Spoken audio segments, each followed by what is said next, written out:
আলোচনা করব entrepreneurship. Entrepreneurship মানেটা কি?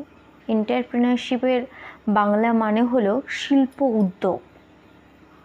তাহলে এন্টারপ্রেনারশিপের বাংলা মানে কি? শিল্প উদ্যোগ। এইবার তাহলে আমরা একটু জেনে নেব হোয়াট ইজ এন্টারপ্রেনারশিপ। এন্টারপ্রেনারশিপটা কি? Entrepreneurship is running your own business to earn profit. একটা বিজনেস, একটা ব্যবসা, যে ব্যবসাটা তুমি করে, যে ব্যবসাটা চালিয়ে তুমি প্রফিট করবে, তুমি লাভ করবে। তুমি একটা হয়তো যে কোনো একটা ব্যবসা ধরলে বা যে কোনো একটা দোকান করছো বা যে কোনো কিছু একটা করছো, সেই ক্ষেত্রে সেটা করে তুমি একটা বাজেট ফিক্সড করলে যে না আমি এই কাজটা করছি, আমি যে একটা ড্রেস বানাচ্ছি বা আমি একটা যে কাজই করি, আমি একটা মাটির হাঁড়ি বানাচ্ছি, সেই মাটির হাঁড়িটা আমি 10 টাকা বরাদ্দ করলাম। 10 টাকা বরাদ্দ করে তারপরে দেখতে হবে যে তোমার টোটাল খরচাটা কত হয়েছে। খরচা বাদে যেটা থাকবে সেটাই কিন্তু তোমার প্রফিট। তাহলে এন্টারপ্রেনারশিপ বলতে কি, যে কোনো একটা কাজ করে বা কোনো একটা বিজনেস করে যেটা তোমার প্রফিট থাকবে, নিজের ব্যবসা। এন্টারপ্রেনারশিপ কিন্তু সম্পূর্ণরূপে নিজের হয়, সেখানে ওন বিজনেস হয়, সেটাই হচ্ছে এন্টারপ্রেনারশিপ। আচ্ছা, তাহলে একটা প্রশ্ন থাকে, হু ইজ এন্টারপ্রেনার? এন্টারপ্রেনারটা কে? এন্টারপ্রেনার বলতে এখানে কিন্তু পার্সনটাকে বোঝাচ্ছে, যে কার বিজনেস বা এই যে প্ল্যানটা, হ্যাঁ আমি বিজনেস করছি বা আমি চালাচ্ছি বা আমি এই কাজটা লিড করছি বা এই দোকানটা আমি লিড করছি বা আমি এই কাজটাকে সমস্ত কিছু তৈরি করছি, হ্যান্ডলিং করছি, কি করে কি করতে হবে সমস্ত কিছু আমার পরামর্শে চলছে, আমার কথাই চলছে, আমার সমস্ত অভিজ্ঞতা বা আমার যার দ্বারা হচ্ছে সে কিন্তু এন্টারপ্রেনার। আর এন্টারপ্রেনারশিপ কোনটা? এই যে প্রসেসটা, যে প্রসেসিংয়ের মাধ্যমে ব্যবসাটা চলছে বা কাজটা চলছে বা তোমার দোকানটা চলছে, সেই প্রসেসিংটা কিন্তু এন্টারপ্রেনারশিপ। তাহলে এন্টারপ্রেনার কোনটা? এন্টারপ্রেনার হচ্ছে যার দ্বারা, যে ব্যবসাটা করছে বা ওনার, এক কথায় যে ওনার বা যে কাজটা করছে সেই হচ্ছে এন্টারপ্রেনার। আর যে প্রসেসিংটা চলছে সেটা কিন্তু এন্টারপ্রেনারশিপ। এবার এন্টারপ্রাইজ কি? এন্টারপ্রাইজ বলতে কিন্তু আউটকাম। এক কথা এখানে বলা চলে প্রফিটটাকে কিন্তু এন্টারপ্রাইজের মধ্যে ধরা যেতে পারে, প্রফিটটাকে। কারণ তুমি একটা ব্যবসা করছো, সেই ব্যবসা থেকে তুমি কি দেখবে? তোমার প্রফিটটাই তুমি দেখবে, যে তুমি কত ইনভেস্ট করলে সেখান থেকে তোমার কত প্রফিট হলো। তোমার যদি কোনো ব্যবসা, কেউ যদি কোনো ব্যবসা খোলে, দেখবে অনেক ব্যবসা বন্ধ করে দেয়। কেন? যে না, এই ব্যবসা করে লাভ হচ্ছে না, তাই ব্যবসা বন্ধ। তোমার যদি প্রফিট না হয়, তোমার যদি লাভ না হয়, তাহলে কিন্তু তুমি ব্যবসা করবে না। প্রত্যেকটা ব্যবসায় তোমাকে প্রফিট কিন্তু হতেই হবে। প্রফিট না হলে কিন্তু তুমি কোনো ব্যবসায় চালাতেও পারবে না বা চালাবেও না। তাহলে আমরা একটু দেখে নেব, তাহলে এন্টারপ্রেনার কোনটাকে এন্টারপ্রেনার বলবো আর কোনটাকে এন্টারপ্রেনারশিপ বলবো। আচ্ছা, যদি পার্সন আমাদের এন্টারপ্রেনার হয়, তাহলে এন্টারপ্রেনারশিপে কি হবে? এন্টারপ্রেনারশিপে হবে প্রসেস। যেহেতু পার্সন একটা লোক, যে লোকটা করছে তার জন্য কিন্তু পার্সনটা কিন্তু এন্টারপ্রেনার, আর প্রসেসটা কিন্তু এন্টারপ্রেনারশিপ। যদি অর্গানাইজার যদি এন্টারপ্রেনার হয়, তাহলে এন্টারপ্রেনারশিপ কিন্তু হবে অর্গানাইজেশন। যে জিনিসটা অর্গানাইজ করা হয়ে গেছে, অর্গানাইজেশন হয়ে গেছে। ইনোভেটর যদি এন্টারপ্রেনার হয়, তাহলে এন্টারপ্রেনারশিপে হবে ইনোভেশন।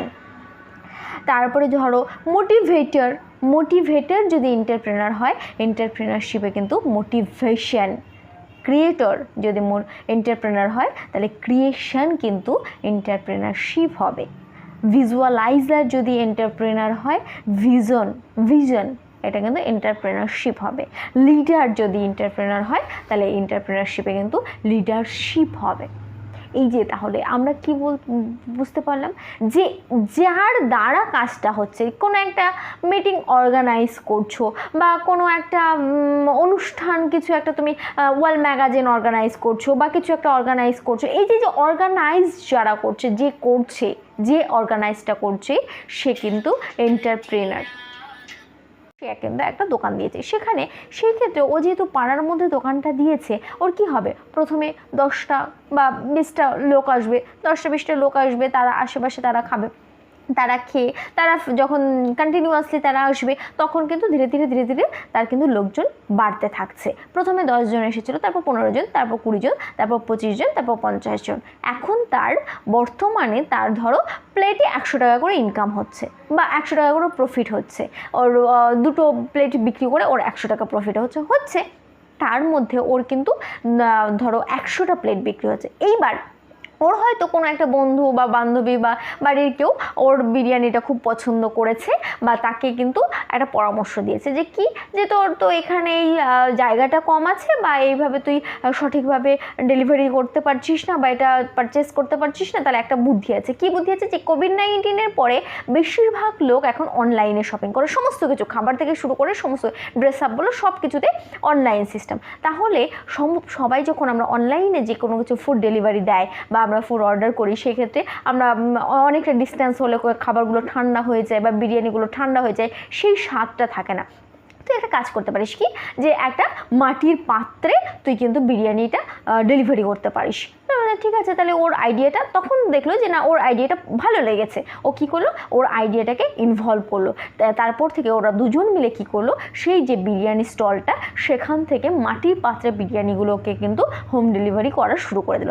এরপর ওর যে সমস্ত কিছু কিন্তু চেঞ্জ হতে শুরু করলো। যেখানে 10টা বিক্রি হচ্ছিলো, যেখানে 100টা বিক্রি হচ্ছিলো, সেখানে কিন্তু ধীরে ধীরে ধীরে ধীরে প্রফিট হতে লাগলো, ধীরে ধীরে অ্যানাউন্সমেন্ট হতে লাগলো, সবাই জানতে পারলো, সেটা প্রচার হতে লাগলো।